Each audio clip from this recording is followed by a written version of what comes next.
The heat had a taste. Copper and char, layered over something older, something mineral and deep, like licking the inside of a kiln that had been firing since before your grandmother's grandmother drew breath. It settled on the tongue and stayed there, thick as dust, and Sable tasted it the way she tasted everything in the world with the whole of her body, through the soft membranes between her scales, through the fine sensory hairs along her jaw ridge that most of the clutch minders said meant she was defective. The word had followed her since the shell. Defective.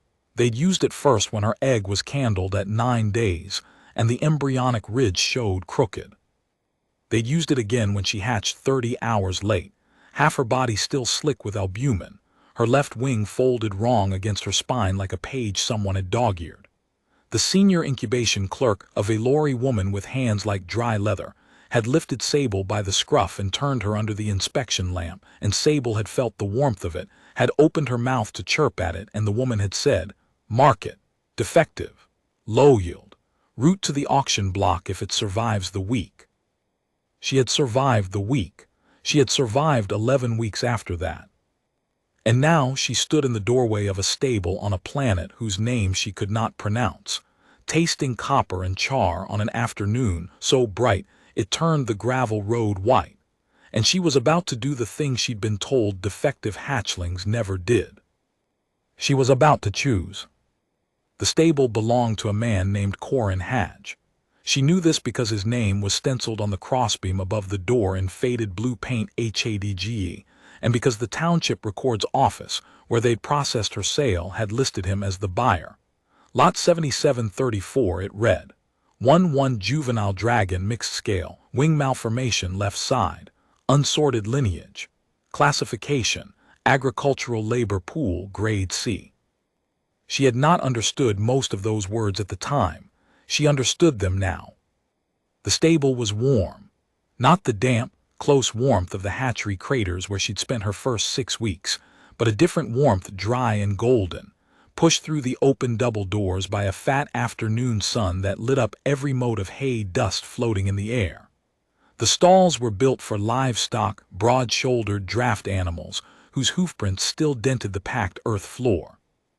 The walls were rough-cut timber, and someone had hung bundles of dried sweetgrass from the rafters, and the whole place smelled like grain and saddle oil and old wood. Sable's jaw-ridge hairs quivered, and she caught the undertone beneath it, all the chemical signature of a body. A human body. Salt and iron and the faint acrid note of fatigue. Corin Hadge was in the last stall on the left, sitting on an overturned feed bucket, holding a bridle in his lap, and working a broken buckle with a pair of needle-nose pliers. He was a man past the middle of his life, 60, perhaps, or a hard 55. His hair was steel gray and cut close to the skull. His hands were thick and scored with white scars, the kind that come from decades of wire and tack and hoof picks, and the edges of things that don't care whether they cut you. He wore canvas trousers patched at both knees, a flannel shirt with the sleeves rolled to the elbow, and a pair of boots so old the leather had gone the color of dark honey. He looked up when Sable's shadow fell across the stall entrance. His eyes were pale brown, almost amber. He studied her without expression. "You're the lot they dropped off," he said, not a question. Sable didn't answer. She couldn't speak human languages, yet that came later, with the growth of the secondary palate and the thickening of the throat cartilage, and she was still months from either. What she could do was read him. Her jaw-ridge hairs caught the micro-shifts of his body chemistry, no adrenaline spike, no cortisol surge, none of the sharp chemical markers that meant threat. Just that steady fatigue signature, and beneath it, something she didn't have a name for yet. A softness in the hormonal baseline that she would later learn to call patience. He set the bridle down, stood up slowly, the way a man does when his knees have had enough arguments with the ground for one day. Walked to the stall entrance and stopped 3 paces from her, hands at his sides, palms open. "Wing's a mess," he said, looking at her folded left side. "Does it hurt?" She chirped. It was all she had. He nodded as if she'd answered him. Then he turned, walked to the tack wall, and came back with a jar of something that smelled like lanolin and camphor. He unscrewed the lid, scooped out a fingerful of the pale salve, and held it up for her to smell. She leaned in, her nostrils flared. The salve was cool and mineral clean, nothing toxic in its chemical map. She chirped again. "Good," he said. "Hold still." He reached for her wing. No one had touched her wing since the incubation clerk. The hatchery handlers used prods and guide rails. The auction block staff used wire loops. The transport crew had crated her without looking at her, and the two men who'd driven her here in the back of a utility truck had not come within arm's reach. Corin Hadge put his hand on the bent joint of her wing and pressed gently, testing the give of the malformed cartilage, and his fingers were warm and calloused, and they did not flinch when they found the place where the wing kinked wrong. He spread the salve along the crease with his thumb, working it into the dry, cracked scales where the fold trapped moisture and bred irritation, and the relief was so immediate and so total that Sable's entire body shuddered, and she let out a sound she'd never made before, a low, sustained harmonic that buzzed in her chest and vibrated through the bones of her skull. "There," he said. "That's been bothering you a while." He worked the salve into the joint for 10 minutes. Then he washed his hands in the trough, came back with a blanket, a plain gray wool blanket, frayed at the edges, smelling of the stable, and laid it in the corner of the stall nearest the door where the afternoon light pooled warmest. "That's yours," he said. She stared at him. She had never owned anything. "Go on," he said, and went back to his bridle. She went. She lowered herself onto the blanket, tucked her tail around her haunches, and for the first time in her life she slept somewhere that didn't smell like disinfectant or fear. That was the first day. The years that came after are the ones the Conclave archivists would eventually record, but they would get most of it wrong, because archivists deal in facts, and what happened between Sable and Corin Hadge was not a matter of facts. It was a matter of mornings. Every morning began the same way. Sable woke before dawn. Her chronal sense was sharper than any timepiece, another thing the hatchery clerks had noted and dismissed as anomalous, and she would pad out of the stable into the pre-dawn dark, her claws clicking softly on the gravel, and she would stand in the yard and taste the air. She learned the planet by its mornings, the way frost smelled before it formed, the way wind carried the signature of rain 3 hours before the first drop fell, the way the sun, when it crested the eastern ridge, turned the whole valley into a bowl of amber light so pure that even the mud puddles looked like poured gold. Then Corin would come out of the house. The screen door would bang. His boots would crunch on the gravel. He'd have 2 tin cups of something hot coffee for himself, a broth of bone meal and dried blood herb for her, because he'd asked the township vet what dragon hatchlings needed, and the vet had sent him a list, and he'd gone to the feed store and bought everything on it the same afternoon. He didn't have to do that. The purchase contract classified her as Grade C agricultural labor. The minimum standard of care was shelter, water, and nutrient blocks, the gray compressed pellets that tasted like chalk and provided exactly enough calories to keep a dragon hatchling alive and working. Corin had looked at the nutrient blocks, she found out later, and thrown them in the burn pile. "You're not a machine," he told her once, weeks in, while she drank her broth and he drank his coffee and the morning light turned his gray hair silver. "I don't care what the paperwork says." She was growing. Her body lengthened, her scales darkened from the pale newborn pearl to a deep, mottled green-black that caught the light like wet basalt. Her right wing unfurled properly, a span of 3 meters by her 4th month. The membrane stretched tight over fine cartilage spars, iridescent when the sun struck it. Her left wing remained folded, kinked, the joint fused at the wrong angle. She could extend it partway enough to balance, enough to glide from the barn roof to the yard, but flight, real flight, was beyond her. Corin never mentioned it. Other people did. The township vet on her quarterly visit made notes about surgical options and probable cost, and Corin listened and thanked her and didn't schedule anything. A neighbor, A man named Grail who ran cattle on the next ridge over, stopped by one afternoon and stood at the fence line and said, "You know you could trade that one in. Get credit toward a functional unit." Sable was 12 meters away, stacking bales in the upper loft of the feed barn with her teeth and her good wing and her hind claws. She heard every word. Her George hairs caught the chemical map of Grail's statement dismissal, the same casual categorization she'd known at the hatchery. Lot 7734. Low yield. Defective. Corin leaned on the fence. He was holding a cup of coffee. He took a sip. "She's not a unit," he said. "I'm just saying you could." "I heard you." Grail left. That evening, Corin came into the stable with the lanolin salve and worked Sable's wing joint the way he did every third day, and while he worked he talked. Not to her exactly, more to the air. He talked about the stable. About the animals he'd kept before: horses, draft oxen, a pair of Highland goats that ate his wife's garden fence. He talked about his wife. Her name had been Marin, and she died 4 years before Sable arrived. A slow illness that took her by pieces, and Corin said her name the way he handled the salve, gently, carefully, as if the thing he was touching might hurt if he pressed too hard. "She would have liked you," he said. "She was always bringing home the ones nobody else wanted." Sable pressed her jaw against his knee. She still couldn't speak, but she could hum that deep harmonic that buzzed in her chest, and she did, and Corin's hand rested on her head for a moment between the horn ridges, and neither of them moved. The seasons turned, Sable learned. She learned the rhythms of the farm: the morning feed, the water lines, the fence checks, the bale stacking, the equipment maintenance. She learned Corin's rhythms, too: the way he slowed down in the cold months when his joints stiffened, the way he rubbed his left shoulder where an old injury lived, the way he stood at the kitchen window in the evenings and looked at the photograph on the sill and said nothing. She grew large enough to carry loads.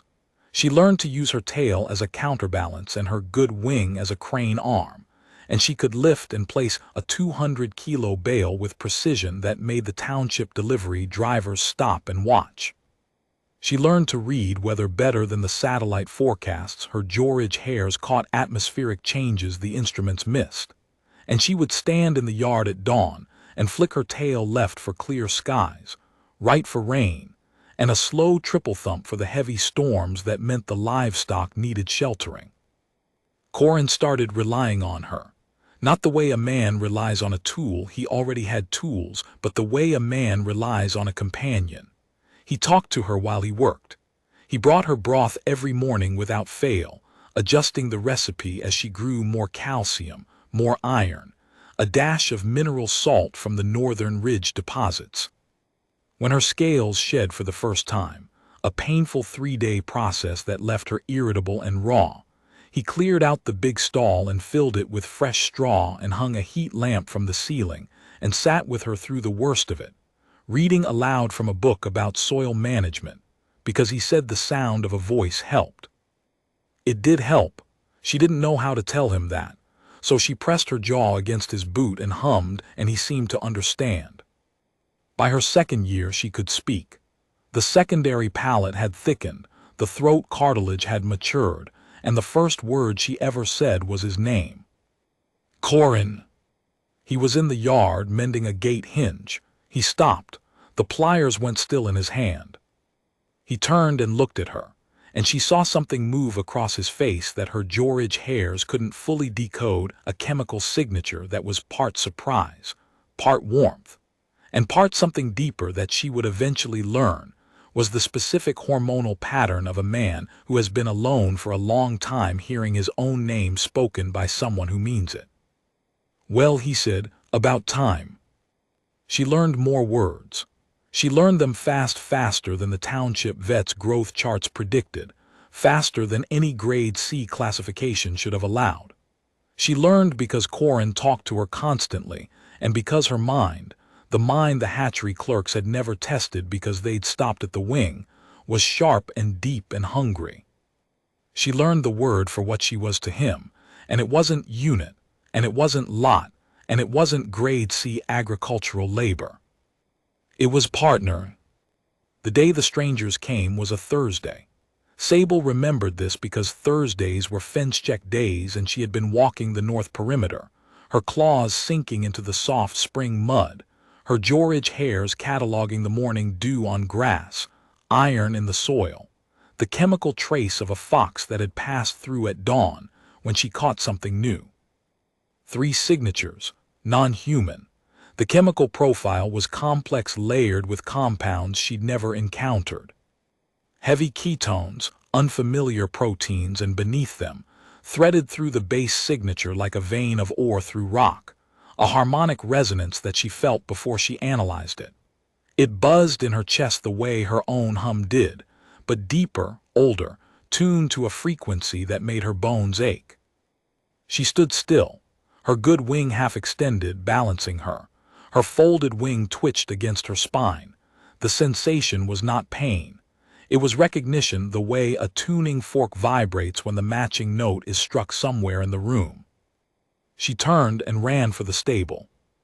Corin was in the yard. He'd seen them first, 3 figures on the road, coming from the direction of the township, walking with a deliberateness that was not human. They were tall. The tallest was nearly 3 meters, wrapped in a cloak of dark material that caught the morning light with an oily shimmer. The second was shorter, broader, moving with the contained power of something that could sprint if it needed to. The third was slender and walked slightly behind the others, carrying a staff that gleamed with a pale internal light. They were dragons. Not like Sable, not juvenile, not mottled green-black, not grounded by a crooked wing. These were mature, full spectrum, and even in their bipedal forms the draconic architecture was unmistakable, the scale ridges along the jaw and brow, the vestigial wing spars folded tight against the upper back beneath the cloaks, the slit pupil eyes that refracted the daylight into faceted gold. The tallest one had scales the color of a deep lake dark blue shading to black at the edges, polished to a gloss that looked like poured glass. The broad one was rust-red and scarred, the scales on the left side of the face roughened and discolored in a pattern Sable recognized from the hatchery medical texts. Old burn. The slender one was silver pale, almost translucent, and the staff was not a staff at all but an extension of the dragon's own body, a calcified growth from the wrist, shaped and honed to a point. Sable's George hairs went wild. The chemical data was overwhelming, layers of information she couldn't process, hormonal signatures she'd never cataloged, and that deep harmonic resonance that was making her chest vibrate so hard she could feel it in her teeth. Corin had put down his coffee. He stood in the yard with his hands at his sides and his shoulders square, and he watched them come. There was no fear in his chemistry. There was caution, the measured alertness of a man who has lived long enough to know that anything unusual deserves attention, but no fear. The tall one stopped at the gate. Its eyes gold, faceted, ancient, moved from Corin to Sable and rested there. "This is the one," it said. Its voice was deep and layered, as if 2 throats were speaking in near unison. The slender silver one consulted something, a device embedded in its wrist growth, Sable realized, a data interface grown organically into the calcified structure. Lot 7734, sold at auction 14 months ago, wing malformation left side. Unsorted lineage. Unsorted, the tall one repeated, and there was something in the way it said the word that made Sable's scales prickle. Contempt, but not directed at her, directed at the word itself, at the system that had produced it. "What do you want with her?" Corin said. The tall one looked at him. Its gold eyes narrowed, and Sable caught a shift in its chemistry, surprise, faint, quickly controlled. It had not expected the human to speak first. It had not expected the human to step between them. Because Corin had moved. While the strangers assessed Sable, Corin had walked to stand between them and her, not aggressively, not with his hands raised, but simply there, A man in patched canvas trousers and old boots occupying the space that said she is behind me and you will address me first. Her lineage was flagged, the tall one said. The sorting was never completed, an error in the hatchery records. We are here to complete it. Meaning what? Meaning we will take her for assessment. If the lineage confirms, she will be transferred to a facility appropriate to her caste. Corin looked at the dragon, then he looked at Sable, then he looked back at the dragon. No, he said. The silence lasted 4 seconds. Sable counted them by heartbeat, hers, not Corin's. You misunderstand, the tall one said. This is not a request. I understood you fine, Corin said. She's not going anywhere she doesn't want to go. The broad red one shifted its weight. Sable caught the chemical spike irritation, a thread of dominance display hormone, the instinct to assert hierarchy over a creature 40 times smaller. But the tall one raised a hand, a slow, deliberate gesture, and the red one stilled. You are her registered handler, the tall one said. Your authority in this matter is. I'm not her handler, Corin said. I'm her partner. Another silence. This one lasted longer. The tall one's chemistry shifted in a way Sable had never read before, a complex cascade that she would spend years trying to decode. The closest word she ever found for it was reassessment, not of Corin. Of the entire situation, of every assumption the tall one had carried to this gate. The hatchling, the tall one said slowly, she is content here. Ask her, Corin said. All 3 dragons looked at Sable. Their gold eyes, each a different shade, deep amber, pale coin, faceted platinum, fixed on her with an intensity that pressed against her like a physical weight. Little one, the tall one said, and it spoke now in a different register, a subharmonic that bypassed Sable's ears and resonated directly in the cartilage of her chest. Do you know what you are? Sable stepped forward. She stood beside Corin, not behind him, and she met the tall one's gaze.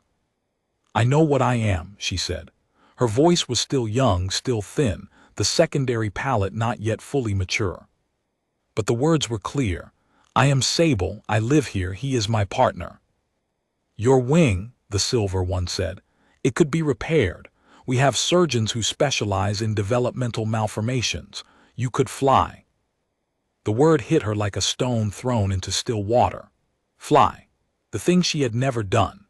The thing she had watched the birds do from the stable roof, the hawks riding the thermals over the ridge, the starlings wheeling in their evening murmurations, and she had extended her good wing and felt the air push against the membrane and known, with the certainty of her own bones, that the sky was where she was supposed to be, and the sky was the one place she could not go.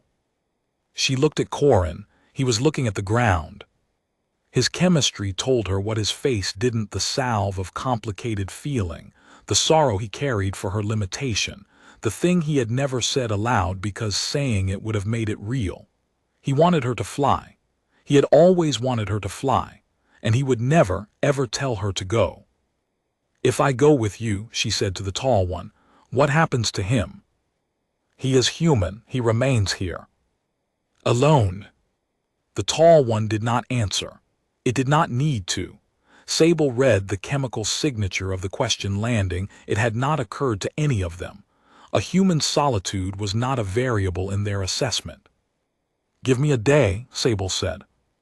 The tall one studied her. Then it dipped its head, a small, precise motion that Sable's instincts recognized as a gesture of rank acknowledgement, one predator ceding a point to another, and the 3 of them withdrew to the road and waited. Sable and Corin went into the stable. They sat in the big stall, in the pool of afternoon light that came through the open doors, and Corin sat on his overturned feed bucket, and Sable lay on her gray wool blanket, and for a while neither of them spoke. You should go, Corin said at last. Don't, she said. Sable, you could fly. I know what it would cost. It wouldn't cost you anything, you'd gain. It would cost me you. He closed his eyes. His hand found the top of her head between the horn ridges and rested there. She hummed. The harmonic filled the stall and resonated in the timber beams, and made the hay dust dance in the light. "I've been thinking about this," he said quietly. "Not this exactly, but you're not going to stay small. You're not going to stay here. This farm, this valley, this planet, it's a good life, but it's a small life, and you were never small, even with the wing, even with the paperwork. Corin, listen to me." He opened his eyes and looked at her, and his chemistry was the cleanest she had ever read it. No fear, no anger, no self-pity, just that steady baseline warmth, and beneath it, the specific hormonal signature of a man who is about to let go of something he loves because he loves it enough to let go. Marin used to say there's a difference between holding on and holding close. Holding on is a fist, it's fear. You grip because you're afraid of what happens when you open your hand. Holding close is this. He gestured at the stable, at the blanket, at her. You keep something warm, you tend it, and when it's ready, you open your hand and you let the wind take it. Sable pressed her jaw against his knee. Her chest was vibrating so hard she could feel it in the floorboards. "I'm not ready," she said. "You were ready 6 months ago," he said. "I just didn't want to see it." They sat until the light moved. The afternoon sun tracked across the stable floor and climbed the far wall, and the shadows lengthened, and the air cooled, and the sweetgrass bundles in the rafters released their evening scent. And Sable memorized all of it, every molecule, every frequency, every shade of light, because she knew, with the certainty of her own bones, that she was tasting this place for the last time. In the morning she went. Corin walked her to the gate. The 3 dragons waited on the road, patient as stones. The morning was bright, the sun had just crested the eastern ridge, and the whole valley was a bowl of amber light, the way it was every morning, the way it had been every morning since the first day she'd slept on a gray wool blanket and woken up somewhere that didn't smell like disinfectant. "Corin," she said. "I know," he said. She pressed her jaw against his chest. He put both arms around her neck, and she felt his heartbeat through his flannel shirt, 62 beats per minute, steady, the resting heart rate of a man at peace. And she hummed, and the harmonic was low and long, and it carried everything she could not say. Then she stepped back. She turned to the tall one. "My name is Sable," she said. "I have a wing malformation on the left side. I was classified grade C and sold at auction, and I spent 14 months on a farm with a man who put salve on my wing every 3rd day and brought me broth every morning and called me his partner. I do not know my lineage. I do not know my caste. But I know who I am, and I know who taught me, and if your surgeons fix my wing, the first place I fly is back here." The tall one looked at her for a long time. Then it looked at Corin. "What did you do to her?" it asked, and its voice was quiet, stripped of authority, almost wondering. Corin shrugged. "Same thing I did for every animal that came through that gate. Fed her, kept her warm, treated the wing, talked to her." "That is not what produces this." "Produces what?" The tall one paused. Then it said, "Every conclave dragon is assessed at maturity for what we call the resonance index, the depth and clarity of the self-harmonic. It correlates with cognitive capacity, emotional range, hierarchical fitness. The highest recorded index in our archives is 914. I have been standing at this gate for 12 hours, and I can feel her index from here." It looked at Sable. "Her index is above 1,100.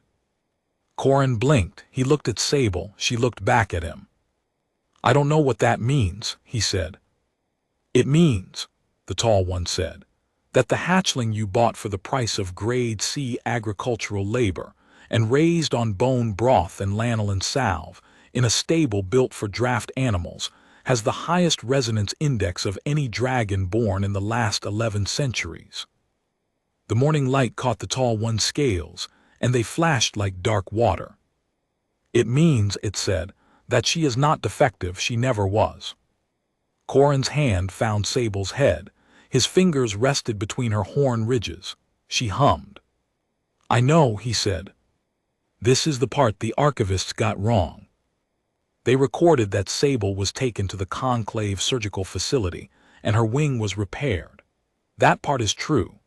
They recorded that the procedure took 11 hours and was performed by a team of 6 specialists, and that when it was done, she unfurled both wings for the first time and the span was 9 meters, and the membrane was iridescent green-black, and the surgical team stood in silence because they had never seen anything that beautiful. That part is true too. They recorded that she returned to the farm, that she flew there the first flight of her life, 16 minutes from the Conclave area to the valley, and she came in low over the eastern ridge, and the morning sun caught her wings, and for a moment she cast a shadow the size of the stable across the yard. That is true. They recorded that Corin Hadge was waiting in the yard with 2 tin cups, one of coffee and one of bone broth, and that when she landed ungainly, stumbling, her repaired wing still learning its new geometry, he didn't say anything. He just held out the cup. That is true. What they did not record, because archivists deal in facts and not in mornings, is what happened in the years after. They did not record that Sable flew every day, but came home every evening. That she learned to use the thermals over the ridge the way the hawks did, and that she would hang in the sky for hours, tasting the air at altitude, cataloging weather systems and wind patterns and the faint chemical traces of other dragons passing through the upper atmosphere.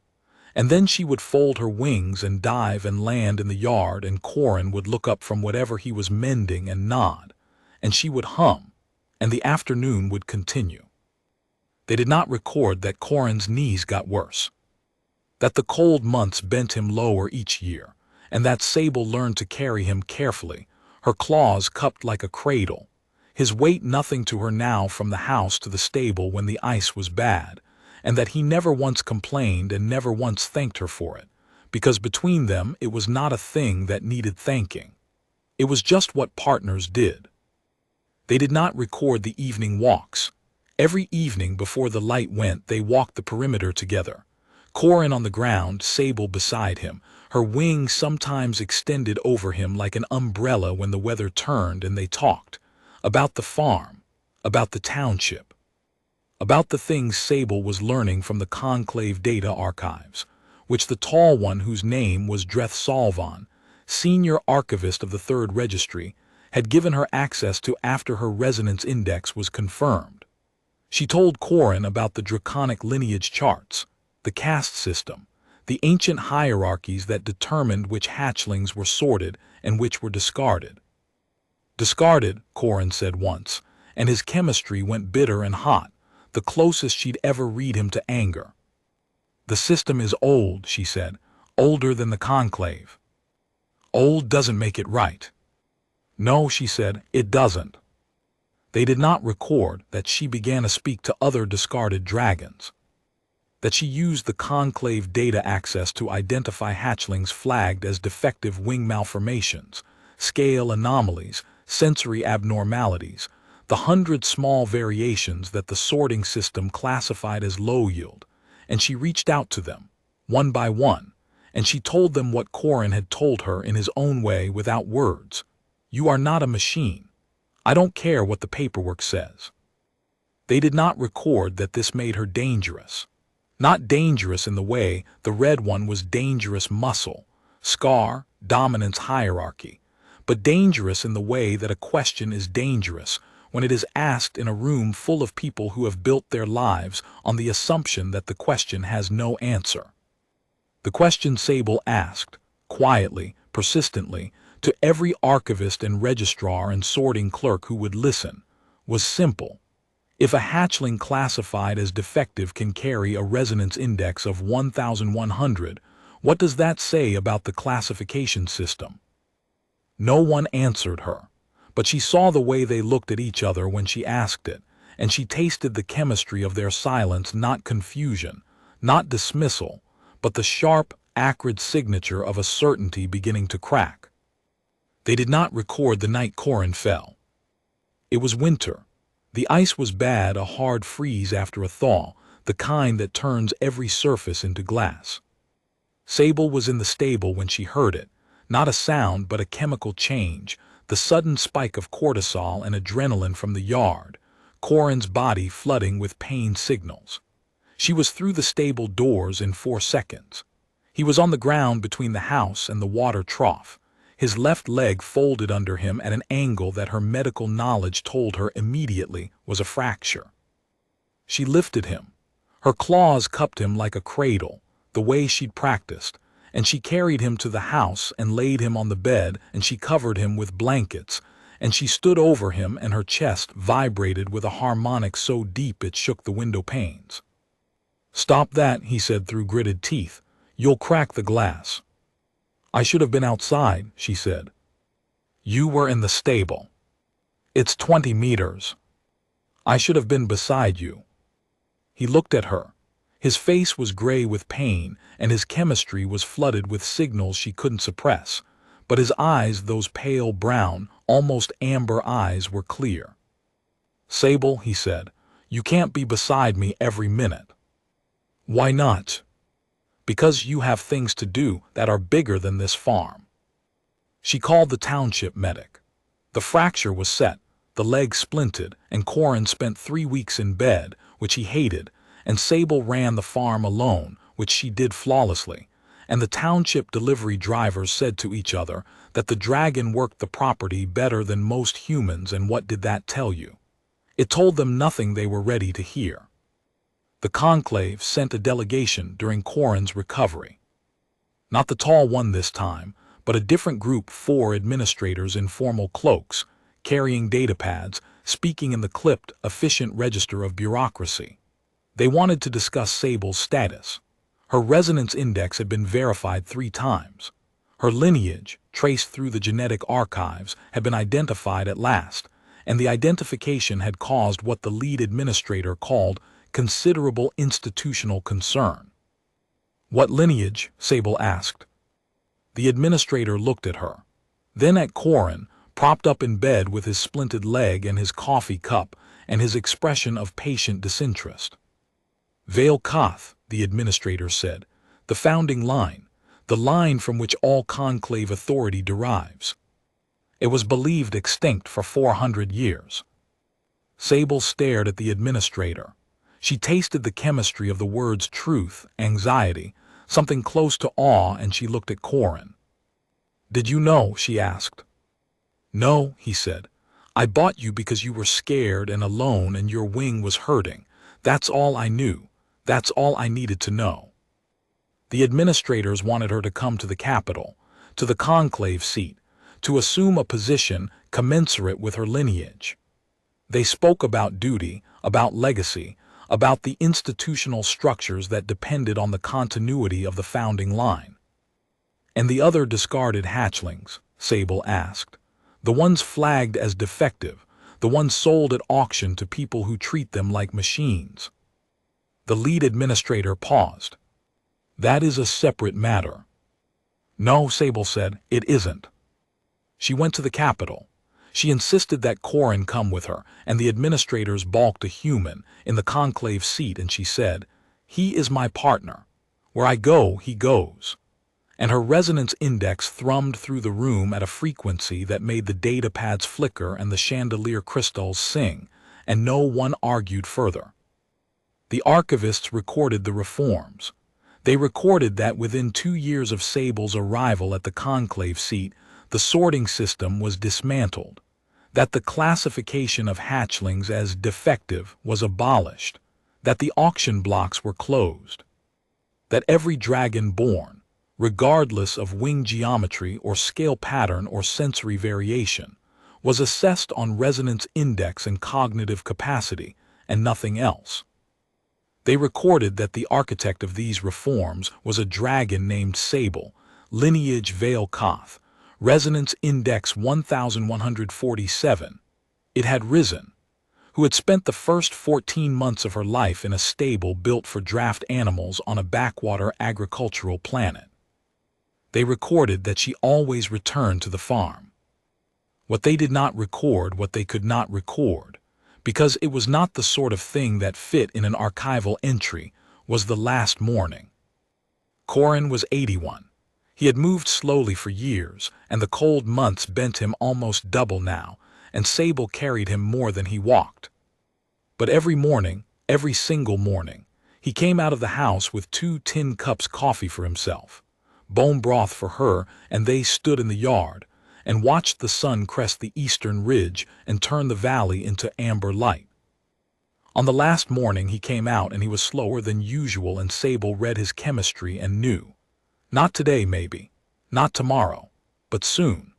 The rhythms of his body were changing, the way seasons change, not suddenly, not violently, but with a steady, irreversible turning that no salve or surgeon or resonance index could stop. He held out her cup. She took it in her forelaws, delicately, the claws that could lift 200 kilos curled gently around a tin cup that weighed nothing. "Good morning," he said. "Good morning, Corin." They drank. The sun climbed, the valley filled with light. "I've been thinking," he said. "About what?" "About what the tall one said. That first day. He asked me what I did to you, what produced that resonance thing." "I remember."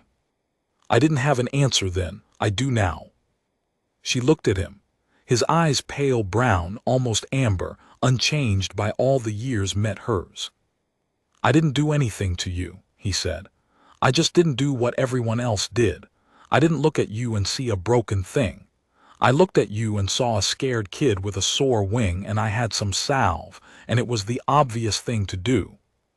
He took a sip of his coffee. "That's not special," he said. "That's not heroic. That's just what you do when someone's hurting and you've got hands." Sable hummed. The harmonic was low and deep, and it vibrated through the yard and made the gravel sing, and the stable timbers creak, and the sweetgrass bundles in the rafters release their scent into the morning air. "It was special," she said. "It was the most special thing anyone has ever done." He looked at her, and the morning light caught the silver of his hair and the amber of his eyes and the deep green-black of her scales, and for a moment the whole world was just 2 beings standing in a yard full of light, one of them very old and very human, and one of them very large and very draconic, and between them a bond that no archival entry could hold. "Well," he said, "you're welcome." She pressed her jaw against his chest. He put his hand on her head between the horn ridges. She hummed. He hummed back, a thin, reedy human approximation that was completely wrong in every acoustic particular, and completely right in every way that mattered. The sun rose. The valley shone. The morning tasted like copper and sweetgrass and bone broth and coffee, and the specific, irreplaceable chemistry of a man who had looked at a broken thing and seen something whole. She would remember that taste for the rest of her very long life. She would carry it through the chambers of the Conclave and the corridors of power, and the skies she flew on wings that a farmhand had mended with lanolin salve. She would carry it the way Corin had taught her, not in a fist, not held on to, but held close, warm, tended, the hand open and the wind allowed to pass through. The archivists would get the facts right. They always did. The lineage, the index, the reforms, the dates. But the mornings were hers alone.